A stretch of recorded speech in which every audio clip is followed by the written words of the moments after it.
أيمن تقول: وجدت طائر ميت في البلكونة عندي في الشباك الخلفي.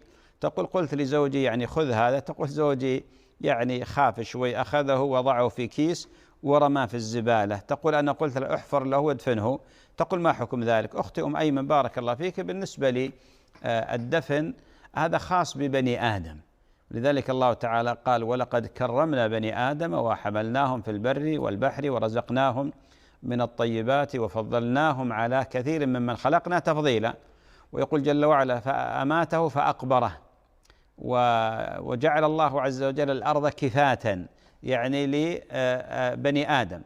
أما الحيوانات سواء الطيور أو غيرها فهذه لا تدفن الأصل، لأن لا يجرى لها مثل ما يجرى للآدمي من الدفن. ولذلك إذا مات الطائر أو غير الطائر ورمي على المزبلة أو وضع في كيس ورمي، لا يكون محرما، لأنه لا يوجد عندنا نص أن الحيوان البهيم سواء كان طائرا أو حيوانا آخر أنه يدفن. بل بعض العلماء يذهب إلى أن الأفضل عدم دفنه. لماذا؟